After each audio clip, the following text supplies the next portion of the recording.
Bonjour tout le monde, c'est Marie, j'espère que vous allez très bien. Alors, je viens vous voir pour mes recommandations de janvier. Laissez-moi juste vérifier si sur la page, ça sort du bon bord parce que je viens juste de commencer. D'être obligée de recommencer, je n'étais pas dans le bon sens. Donc, tout semble parfait. Alors, numéro 1. Donc, je suis très contente de vous retrouver. Merci de me faire des pouces si le son est bon et vous entendez bien. Donc, alors, je vais juste vous dire, je bois une belle tisane pendant que je prends ce moment-là avec vous. Et dans ma tisane, j'ai mis de l'hibiscus c'est tellement bon pour la femme, vous irez googler.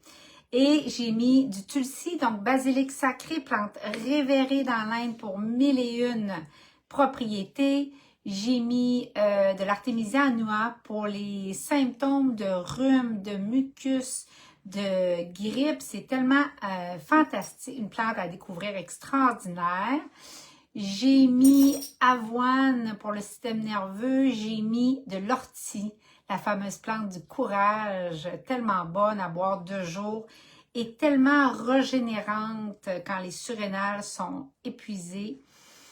J'ai mis notre tisane Pitta, tellement merveilleuse si vous avez des symptômes de ménopause, quand il y a de la chaleur dans le corps, quand il y a de l'inflammation.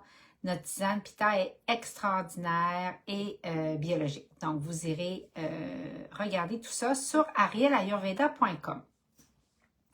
Maintenant, donc la petite chienne est correcte, je voulais juste être sûre qu'elle était correcte. Donc, je vais commencer, je vais vous donner mes recommandations pour janvier parce que vous êtes plusieurs à avoir adoré celle que j'ai faite en décembre. Donc, ça va devenir une tradition, si Dieu le veut. Et je vais venir vous voir. Donc, je vais me présenter pour celles parmi vous qui sont nouvelles. Il y a beaucoup de nouvelles. Mon nom est Marie-Hélène Rizzi. Je suis praticienne certifiée en santé ayurvédique. Et j'ai une communauté à 22 $ par mois sur arielayurveda.com dans laquelle vous apprenez à chaque mois sur l'Ayurveda. On est présentement sur la diète, mais on va couvrir tellement de choses, la santé mentale, tellement de choses. On a les rituels, l'aromathérapie, etc. selon l'Ayurveda. Et également, vous pouvez prendre des consultations privées avec moi et on a aussi une petite entreprise artisanale de soins pour la peau. Alors, une petite gorgée avant de commencer. À votre santé. Donc, on va commencer puis je me suis prise des notes pour rien oublier. On va commencer par regarder le climat. Évidemment, l'Ayurveda reconnaît qu'on fait partie de la nature. Et donc, quand on regarde janvier, puis on regarde dehors en ce moment, le froid mordant, les vents qui sont forts par moments et pénétrants, bien évidemment, vous allez avoir envie de rester à la maison, puis d'être dans votre doudou, puis dans vos gros chandails, puis dans vos couvertes. Donc, janvier, c'est le mois le plus froid de l'année dans l'hémisphère du Nord. Et les vents sont tellement agressants et par moments, comme on a vu dans les dernières journées, si vous étiez au Québec notamment, c'est gris.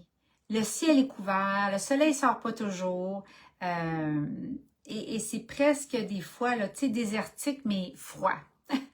Et donc, dans ces journées parfois sombres-là, ces nuits qui sont frigides, là, frigorifiantes, parfois avec des avertissements de neige, bien évidemment, la plupart des animaux restent cachés, puis ils vont se cacher. Hein?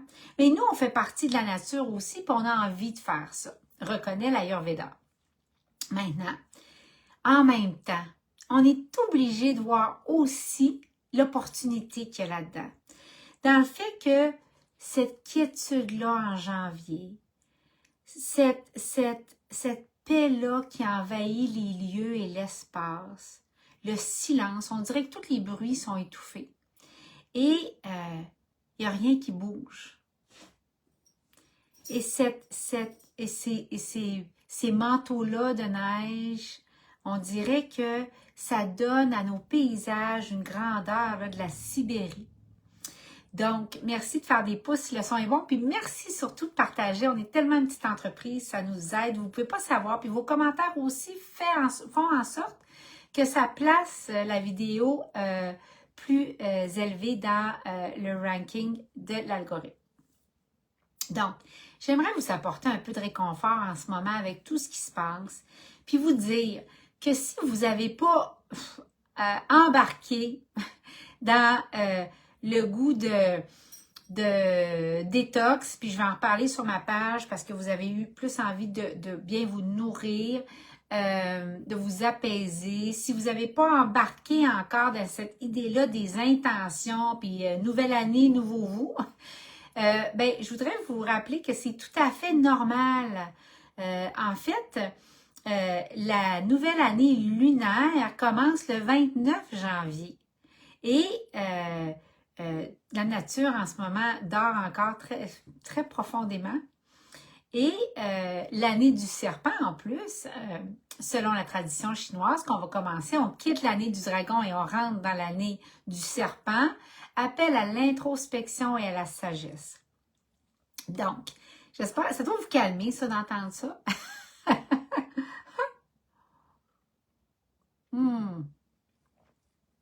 C'est certainement ce que j'ai ressenti, moi. Je n'ai pas eu envie de partir à courir. Et je vais vous partager ce que déjà, ayurvédiquement, j'ai mis en place pour moi-même aussi. Donc, au niveau psychologique, parce qu'en ce moment que tout a arrêté, le contraste est grand après l'effervescence de décembre, ça se peut que vous ressentiez une lourdeur, une lenteur qui est là. Et c'est le temps, dit l'Ayurveda, de faire le maximum avec cette opportunité-là et d'établir de nouvelles habitudes. Pas au sens où l'Occident nous l'enseigne, les affaires à cocher, puis d'autres tout doux qui vont faire augmenter Pitta, qui vont faire augmenter l'inflammation, puis qui vont faire augmenter le stress associé à Vata. Non. L'idée ici, c'est de prendre votre goût de rester à l'intérieur et ça vous ramène naturellement vers de l'introspection et de commencer à réfléchir. Sur quoi vous allez focuser cette année? Et dans ma communauté, je parle de la Jyotisha, je parle de l'astrologie védique et un des points majeurs de cette année, c'est le focus. On devra être pointé dans une direction et sur une chose ou sur quelques petites choses. Mais on ne pourra pas se permettre d'être éparpillé cette année, ça ne sera pas supporté. Et de ratisser large, ce n'est pas une année pour ça. Donc, alors, sur quoi vous allez focuser votre spiritualité cette année, puisque l'Ayurveda reconnaît cœur, corps, esprit, l'âme. Et sur quoi vous allez focuser dans votre santé physique. Alors, on conseille à ce temps-ci, puis si vous voyez passer des fois des publications en Ayurveda, vous allez voir que tout le monde a son journal intime. Pourquoi? Et pourquoi particulièrement chez la femme, c'est tellement important? C'est parce que chez la femme, on va vouloir qu'elle ait un journal le soir. Elle va pouvoir ventiler ses émotions. Elle va pouvoir ventiler ses frustrations, mettre ses idées sur papier, ce qui va l'aider à trouver un excellent sommeil. Mais aussi, en prenant le temps d'écrire dans notre journal nos pensées, vous allez avoir des révélations. Vous allez avoir de la clarté dans vos pensées parce qu'en ce moment, vous n'avez peut-être pas eu beaucoup de clarté jusqu'à maintenant, nous enseigne l'astrologie védique. Et c'est tout à fait correct. En fait, on a mis au 14 janvier, là où les choses vont commencer à se clarifier pour vous. Voyez-vous comment c'est différent que dans l'Occident, le premier, on devrait tout être au clair. Après les vacances de Noël, on devrait tout être au clair sur notre année, par tous nos objectifs en beau petit rang. Moi, c'est pas ma réalité. Donc, vous allez avoir des révélations, des intentions pour votre nouvelle année et après, vous allez pouvoir échanger sur ces idées-là avec les personnes les plus proches de vous. Et après, vous allez faire une liste finale, puis tranquillement, vous en allez vers implanter ces choses-là.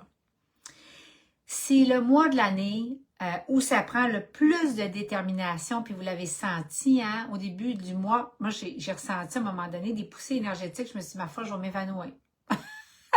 Il y a des moments, là, c'était très difficile de faire les journées parce que justement le vague et l'entre-deux, le portail n'était pas complètement franchi entre les deux saisons.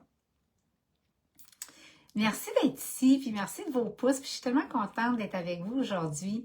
Je sais que vous aimez ça beaucoup, puis vous allez voir en travaillant avec moi, pour 2025, c'est pas de venir à tous les jours, je pense pas que je suis indispensable à ce point-là, mais quand je vais venir, comme la dernière publication que j'ai faite, que vous avez tellement aimé, mon bain au gingembre, que je recommande à ce temps-ci de l'année, vous irez la voir si vous ne l'avez pas vue, ben, je préfère sortir quelques fois par semaine, mais que ça vous apporte énormément de valeur. Donc, c'est le mois janvier où ça prend le plus de détermination pour passer à travers cette énergie-là de désolation dans l'hiver. Bonjour, bonjour tout le monde, tellement contente de vous retrouver.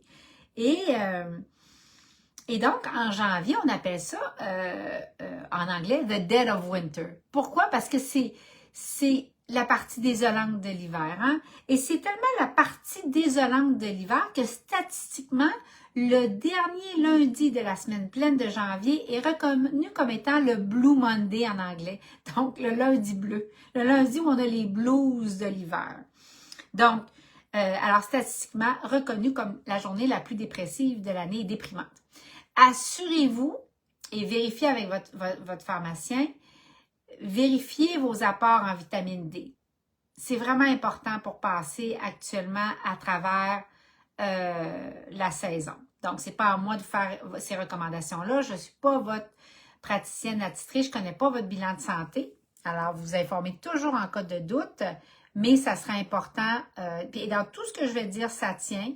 Vous devriez vous référer en cas de doute tout le temps avec votre praticien de santé habituel. OK? Donc, alors, je continue. Donc, mais je voudrais vous dire une chose avant de passer aux considérations physiques ayurvédiques pour votre santé pour janvier. Je veux dire que dans chaque fin, il y a un nouveau départ. Et quand tout semble être sans espoir, alors à un moment donné, le printemps revient. À un moment où on dirait qu'on ne l'a pas vu arriver. C'est ça chaque année. Donc, c'est un temps en ce moment, reconnaît l'Ayurveda, où c'est le temps de contempler Dieu. Tel que vous concevez, vous, d'être à l'écoute, une écoute révérentielle. Comme si on allait vous dire le plus grand des secrets. Et portez attention sur ce que Dieu vous appelle à faire, vous, et aux graines qu'il vous appelle à planter pour 2025. Parce que ce soit la Bhagavad Gita, que ce soit la Bible, que ce soit toute autre grande sagesse, elles reconnaissent toutes qu'on est d'abord ici pour être au service. Donc, une petite gorgée de tisane. Et là, je vais vous parler de janvier dans le corps. Qu'est-ce qui se passe au niveau du corps, au niveau de l'Ayurveda?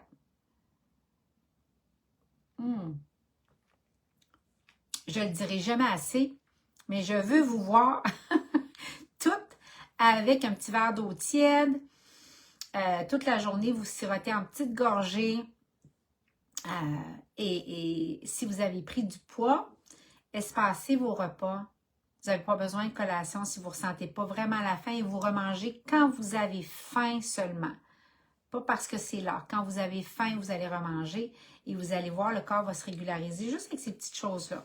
La grande force de l'Ayurveda, là, avec mes clientes en privé, souvent, c'est des petites choses simples, là.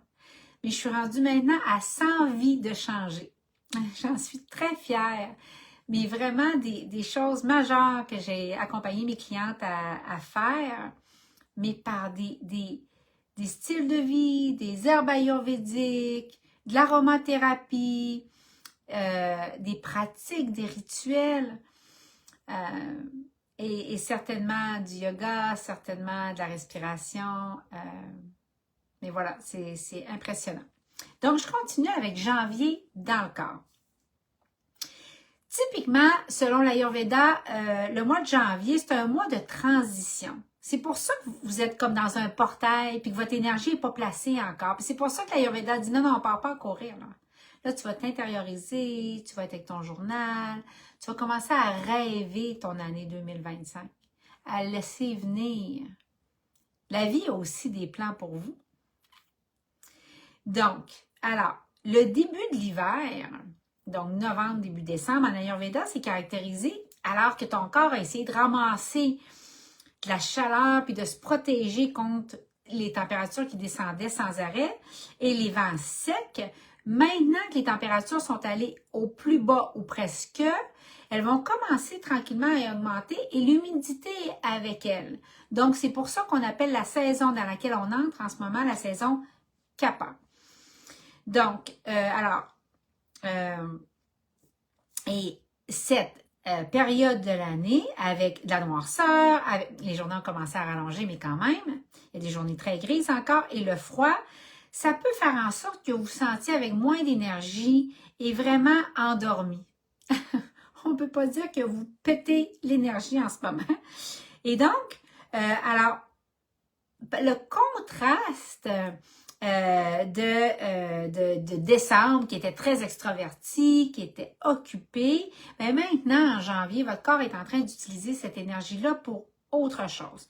En médecine chinoise, on dit que janvier, c'est considéré comme le temps le plus yin de l'année. Donc, un temps pour se restaurer, pour rebâtir les tissus, pour se reposer et réfléchir par l'introspection avant de retourner dans l'action à la mi-mars. Je veux porter votre attention, là, la médecine chinoise puis la médecine ayurvédique, c'est les deux plus vieux systèmes de santé au monde. Ça fait 5000 ans que ça dure et que c'est suivi et que ça change des vies. Et moi, je crois à la médecine intégrative, absolument. Et je crois que l'Ayurveda devrait venir en amont parce que l'Ayurveda excelle dans les maladies chroniques et la prévention. Et en passant, 80% des maladies chroniques sont créées par le style de vie. Donc, ça donne la force de ce que l'Ayurveda peut faire. Alors, donc, votre corps continue encore en ce moment même de s'adapter à l'air froid. Donc, alors, vous allez avoir... Vous allez avoir, j'avais jamais vu tous ces effets-là, je ne sais pas si vous les voyez, là, mais vos commentaires me font plein d'effets sur mon écran. Alors, vous allez avoir moins de circulation sanguine aux extrémités parce que votre corps est en train de continuer de s'adapter au froid et également le fait d'avoir moins d'exposition au soleil fait en sorte que votre peau va paraître très pâle, sèche et vous allez avoir l'impression par moment d'avoir pris 10 ans. Ayez pas peur, c'est vraiment normal, c'est juste le froid qui fait faire ça à votre corps. Et c'est là que vous allez peut-être vouloir essayer mon bain au gingembre que j'ai posté plus tôt dans les derniers jours. Parce qu'un bain au gingembre, si vous suivez les recommandations et que vous pouvez le faire, que vous n'avez pas d'allergie au gingembre, puis aller très doucement au début, va faire sortir... va enlever la stagnation que vous avez dans votre circulation sanguine en ce moment. Parce que votre battement de cœur ralentit dans les températures froides, notamment quand vous allez à l'extérieur. Et vous allez avoir une stagnation sanguine systémique. Donc, le corps concentre la circulation sanguine pour garder le centre du corps chaud. D'où les extrémités souvent froides. Alors, donc le bain au gingembre va venir activer la circulation sanguine et va donner de la belle couleur à celles parmi vous qui sont grises ou blanc pâle. Donc, ça va faire bouger la circulation sanguine et ça va être très bénéfique et ça peut détoxifier de la toxicité aussi. Donc, c'est pour ça qu'après un bain au gingembre, vous allez transpirer. Puis, vous allez peut-être vouloir juste prendre une robe de chambre pendant un certain moment. Donc, alors, par contre, le côté positif, c'est que ça va vous donner une digestion plus forte en ce moment. Cette concentration-là du sang au centre du corps. Alors, je ne parlerai pas des doshas parce que spécifiquement pour les doshas en janvier, ça c'est dans ma communauté que je le fais. Donc, si ça vous intéresse, ça me ferait un bonheur de vous avoir avec moi. Ce dimanche-ci, on continue dans la diète, mais en plus, là, tout est enregistré quand vous ne pouvez pas être là dans ma communauté live et je dépose des recettes Donc, je vais déposer, entre autres, une recette végane de pâte Alfredo, totalement décadente en fin de semaine. Donc, il y a des recettes, il y a des thés, il y a des styles de vie et il y a 2 Zooms par mois que j'enregistre et que je dépose là, puis que j'enseigne avec vous en live et vous pouvez me poser vos questions de santé aussi à ce moment-là. Mais mon but, c'est que vous soyez votre propre médecin. Donc, il y a beaucoup, beaucoup de matière qui est donnée là et on continue dans la diète ce week-end et on explore les 6 goûts en Ayurveda. 6 goûts d'ailleurs que chaque assiette devrait contenir selon l'Ayurveda. Donc, ça devrait être quoi vos routines avec tout ce qu'on vient de dire pour janvier selon l'Ayurveda et merci de partager ma vidéo, ça me fait chaud au cœur. Merci de vos commentaires, merci d'être là. Donc, pour janvier, hiberner. Oui, vous devriez sortir dehors au milieu de la journée, quand la température est moins froide, quand il y a du soleil, ça régularise beaucoup de choses, beaucoup de fonctions dans le corps, mais réfléchissez, rêvez votre vie et le bon sommeil est au top de la liste pour janvier. Qu'est-ce que ça veut dire? Pour la plupart d'entre vous, le sommeil devrait être assez facile. Oui, il a peut-être été dérangé par les énergies, dérangé par cette espèce de vague d'anxiété, de manque d'ancrage de début janvier, mais là, vous devriez voir que le sommeil vous vient facilement. L'Ayurveda recommande de vous coucher à 10 heures. Je comprends que les pitas parmi vous vont rester accrochés à lire des choses encore ou s'ils se mettent à vouloir rechercher un sujet, ils vont y aller jusqu'à minuit, 1 heure. Mais au moins, soyez dans votre lit puis essayez de lire papier et de ne plus être dans les technologies et de baisser la lumière. Évidemment, ça va être bon de vous lever avec le soleil en ce moment, mais forcez-vous pas à vous lever beaucoup plus tôt que ça parce que c'est le temps de l'année où ayurvédiquement, on recommande de dormir beaucoup plus. Et pour supporter le fait d'aller au lit tôt, ce qui aide, c'est de manger beaucoup plus tôt. Donc, en ce moment, on devrait prendre nos soupers avec la fin du soleil. Donc, 5 heures, 5h30, 6 heures, autour de ça. Pourquoi? Parce que si on veut se coucher à 10 heures et qu'une digestion prend entre 3 et 5 heures, parce qu'on ne veut pas être occupé à digérer au moment de se coucher. J'avais des clients, moi, qui mangeaient à 6 puis qui se couchaient à 8h30, brûlés raides de leur journée. Mais comme tu es occupé à digérer, ben non, le sommeil n'est pas autant réparateur. Vous allez continuer de pratiquer l'abhyanga. Hein? Il y a 2 façons de le faire. Il y en a qui vont le faire, par exemple, le matin. Ils vont attendre 20 minutes. Ils vont s'exfolier, ils vont s'huiler. Puis, ils vont attendre une vingtaine de minutes avec une vieille robe de chambre. Et après ça, ils vont aller dans la douche.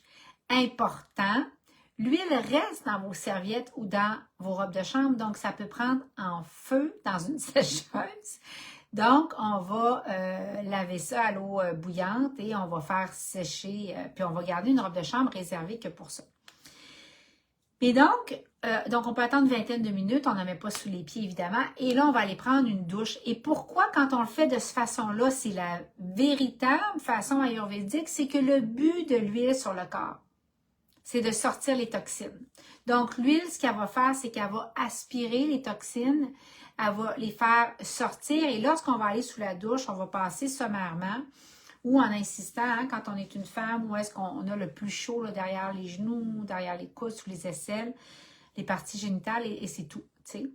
Donc, puis il va rester un petit peu d'huile qui va nourrir. Et ça passe le derme, donc ça se rend dans les articulations. D'ailleurs, en Ayurveda, on enseigne de masser à l'huile nos genoux à tous les jours et on ne connaîtrait pas les problèmes de genoux qu'on voit en Occident, en passant. En Occident, là, je veux dire, moi, ma mère, mon fils, tout le monde s'est fait opérer pour les genoux avant que je sache et que je puisse contribuer tout ce que je sais maintenant. Donc, les genoux, hein? Alors, donc, dans votre abhyanga, vous allez insister sur les articulations. Ça va être en rond sur les articulations. Mais moi, je le fais parce que je n'ai pas ce temps-là le matin. Mon matin commence assez de bonne heure. Je suis encore aux études, comme vous le savez. J'ai des petites entreprises. Donc, le soir, je vais prendre le temps de me faire une exfoliation. Après ça, je vais aller prendre une belle douche. Les douches chaudes sont supportantes en ce moment, pas extra chaudes, parce que si vous faites de la ménopause en sortant de la douche, vous allez avoir des chaleurs, mais chaudes. Et après, je vais me huiler, là, puis vraiment prendre le temps. À la limite, une bonne huile d'amande pourrait très bien faire si vous n'avez pas, ou une huile de sésame normale, si vous n'avez pas nos belles huiles pour le corps herbalisées et ayurvédiques. Donc ça, c'est concernant, et ça va aider à rendre votre peau souple.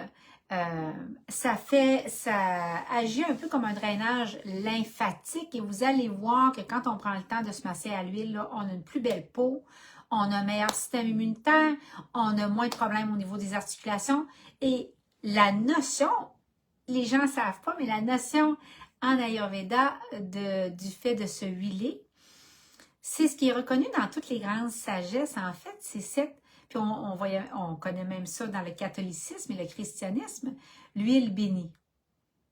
Hein? Donc, quand on se masse avec intention à l'huile, dans l'Ayurveda, c'est une forme de bénédiction. C'est une forme de protection. Il faut le faire pour le voir et le vivre. On sent vraiment comme si on coupait des cordes après. C'est le mieux que je peux le rendre. Vous en ferez l'essai. Mais les clientes avec lesquelles je travaille et qui commencent à l'installer, au début, c'est timide. C'est 2-3 fois semaine. Puis à un moment donné, ils ne peuvent plus s'en passer. Voilà. Alors, donc, les poumons, les sinus vont être très importants en ce moment. On va vouloir huiler l'intérieur des narines. On va vouloir faire le netipote régulièrement, hein, ce qui est le sinus rince qui va beaucoup plus loin que juste nos push-push occidentaux. Mais il se fait avec une eau déminéralisée, donc une eau pure qui se vend en pharmacie et qu'on va faire bouillir et revenir à la température du corps, sans contraste quand vous mettez le doigt. Et vous allez mettre soit notre sel pour ça, prévu à cet effet-là, donc le sel pour faire le netipote, ou à la limite, vous googlerez, mais vous pourriez prendre du sel d'Himalaya. Si vous n'avez pas notre huile herbalisée pour le nez, vous pouvez prendre une huile de sésame, mais c'est important, les oreilles, le nez, c'est important, c'est une protection en ce moment. Fait que le soir, en sortant de la douche, c'est là que ça va le mieux pour nettoyer le nez. Puis là, on va aller mettre un petit peu d'huile de sésame. Même quand on ne fait pas neti, c'est l'huile de sésame dans le nez à tous les jours. Ça va affecter la lymphe ici. L'ORL affecte la peau du visage, affecte la santé des cheveux, affecte tout. Donc, au niveau de la tête. Donc, ça, c'est important. Et encore une fois, je vous rappelle qu'on n'est pas dans les grands mouvements extérieurs puis de se dépenser. Peu importe quel mouvement vous choisissez, l'Ayurveda dit qu'en ce moment, c'est encore, vous y allez doucement dans les mouvements juste des mouvements doux puis réguliers, puis ça va le faire. C'est un temps parfait en ce moment pour avoir des pratiques d'avoir peu de distractions et des pratiques de contemplation, comme je l'ai mentionné plus tôt, puis on va rentrer dans votre diète que vous devriez avoir pour janvier.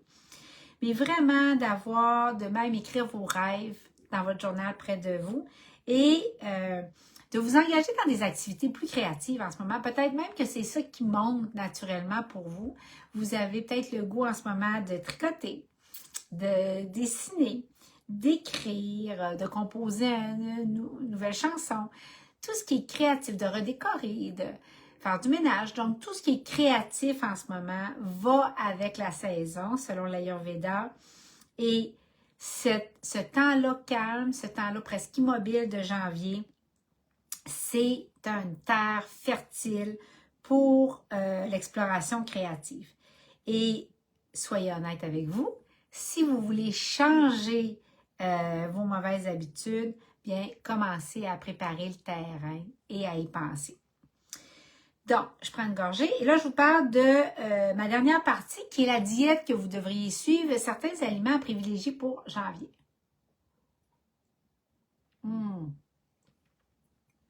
Aimez-vous ça? Faites-moi vos pouces si vous aimez ça puis vous êtes contente, c'est vraiment le fun. Puis merci de partager, aidons plus de gens à aller mieux, en offrant une panoplie de pistes, de recommandations et de suggestions. Donc, en passant, je pense que je l'ai dit au début, mais je le répète, la détox qu'on voit partout en ce moment, l'Ayurveda dit c'est pas pour tout le monde. Donc, alors c'est vraiment important, puis je vais en parler, je vais faire un article là-dessus dans les prochains jours. Mais l'Ayurveda a comme principe, est-ce que tout est bon pour tout le monde? Non. Est-ce qu'au moins une chose est bonne pour quelqu'un? Oui. Donc, c'est tout le temps votre unicité, votre condition à vous, vos circonstances à vous, et on fait le tour de ça, votre environnement immédiat à vous, et là, on regarde. Donc, les grands courants, l'Ayurveda, c'est jamais tout est bon pour tout le monde. C'est pas tout le monde est vegan, c'est pas tout le monde est paléo, c'est pas tout le monde est keto, c'est pas tout le monde est en détox. Non. Donc, est-ce que les jeûnes intermittents sont bons pour tout le monde? Non. Est-ce qu'ils peuvent être bons pour certaines personnes? Oui. Vous voyez l'idée. Donc, votre diète pour janvier. La choucroute. Tout ce qui est sûr, ce qui est nourriture fermentée. En janvier, l'Ayurveda met ça au centre de la scène. Donc, c'est le temps d'en profiter. On n'exagérera pas, puis si vous faites du reflux acide, c'est pas le temps de tomber dedans. Mais en petite quantité, des vinaigres, des cornichons vinaigrés, des betteraves vinaigrées et même de l'ail vinaigré, c'est de la nourriture qui traditionnellement, c'était comme la seule nourriture disponible à ce temps-ci de l'année. Et ils sont parfaits pour la saison actuelle. Donc, la nourriture fermentée, ce qui arrive, c'est qu'elle est réchauffante et ça va non seulement créer de la chaleur, puis là, je lis mes notes parce que je ne veux rien oublier de vous dire, mais ça va humidifier vos glandes et même votre peau et ça va faire en sorte d'adoucir votre peau, de combattre la sécheresse et ça va faire en sorte de relâcher de l'huile parce que ça va faire ouvrir les pores, le fait d'avoir chaud. On dit même en Ayurveda que si vous voulez prendre le soir une cuillère à table de vin rouge, ça va bouger le sang qui est stagnant et ça peut même aider à nettoyer le foie. Je ne suis pas en train de dire de prendre un gros verre à chaque soir, je ne suis pas en train de dire d'en prendre tout le temps, mais parfois, si vous voulez prendre une cuillère à table de vin rouge comme une médecine, alors à ce moment-là, ça va avoir cet effet-là. Et si vous essayez de perdre du poids, puis je vais en parler tantôt du fameux poids dans 2 minutes, mais si vous essayez de perdre du poids, choisissez de la nourriture légère et fermentée et piquante, comme de l'ail mariné. Donc, si vous êtes de type Vata et que vous avez besoin de quelque chose de plus lourd, à ce moment-là, vous allez privilégier, par exemple, la crème sûre. En passant, en Floride, actuellement, c'est la saison des pamplemousses. Puis là, je vous entends quasiment dire quand je vais parler de ça, oui, c'est vrai, c'est le moment où je m'achète des pamplemousses. Oui, puis une raison pour ça, c'est que la chaleur qui dégage quand on en consomme, parce qu'ils sont comme amers et goûtent sûrs, c'est parfait en lien avec ce que je viens de dire, puis pour le climat de janvier. Les oranges aussi sont très pratiques, même s'ils sont moins amers, elles aident quand même en ce moment. En janvier, vous allez remarquer quelque chose. Vous allez remarquer que naturellement, vos fringales de sucré et de gras vont tranquillement transitionner et vont suivre la saison du fait qu'on transitionne de Vata à Kapha. Et votre corps aura plus besoin de développer des couches de gras pour s'isoler du froid et pour produire une isolation. Donc, il l'a déjà fait. En ce moment, selon l'Ayurveda, vous êtes au plus gras, au plus grasse que vous allez l'être cette année. Et ça a certainement été mon cas, donc je me suis laissée profiter de décembre. J'ai mangé des choses pour le plaisir, parfois manger plus tard, parfois manger plus, parfois manger pas les choses que je devrais manger pour me garder en équilibre. Et c'était tout à fait correct. Ah oui, l'Ayurveda, c'est la science de la vie. C'est à propos de vivre, l'Ayurveda. Donc, mais maintenant, en honneur de cette impulsion-là de manger moins, vous allez voir, ça va descendre jusqu'en février cet appétit-là tranquillement et c'est tout à fait normal, ne vous inquiétez pas. C'est votre corps qui revient en homéostasie après avoir trop mangé. Il n'y a plus besoin, comme je disais, de s'isoler autant. Et ceux parmi vous qui sont capables, soit que c'est votre dosha de constitution ou soit que c'est votre déséquilibre en ce moment, vous avez pris trop de poids, il y a du mucus au coin des yeux quand vous vous levez le matin, il y a du mucus dans la respiration, il y a du mucus dans les selles. Donc, vous allez vouloir jeûner ou vous éloigner des grains plus lourds et des produits laitiers pour décongestionner le sang et avoir de l'avance sur le printemps. Donc, des grains légers, ça inclut des grains qui ont un peu de cette qualité plus rough, on dirait en Ayurveda, comme le riz brun, le quinoa, le millet, le sarrasin serait bon pour vous en ce moment et vous allez éviter les pains qui sont lourds et le blé. Donc, ça reste encore que la nourriture tiède, plus substantielle est importante à ce temps-ci de l'année, nonobstant de ce que je viens de dire. Et ici, tu ne peux pas survivre juste sur de la salade là, à longueur de journée. Je suis désolée là, pour ceux qui enseignent ça, mais ce n'est pas la vision de l'Ayurveda en tout cas. Puis peut-être, encore une fois, que pour vous, dans votre situation spécifique, tout ça, c'est recommandé, mais je parle de manière générale, là, la salade ne fera pas la job. Donc, des soupes, là, avec un bouillon de légumes, et même l'Ayurveda va parfois recommander du bouillon de poulet quand on a besoin de se refaire un bon bouillon de poulet biologique, mais typiquement, un bouillon de légumes avec des légumes racines dedans va être un repas idéal pour les femmes le soir, car le plus gros repas, je le rappelle, devrait être pris sur l'heure du dîner. Et donc, le soir, là, une bonne soupe de légumes racines, que ce soit des navets, du chou, du panais, c'est des légumes qui sont, encore une fois, qui réchauffent, qui sont plus lourds, plus nourrissants, mais parce qu'ils sont aussi encore la qualité amère qu'on recherche pour vous en janvier. C'est ce qui fonctionne le mieux. Et tranquillement, ils vont nettoyer votre corps pour le cycle qui s'en vient en février où on va vouloir continuer de nettoyer davantage le corps et aller vers du plus léger.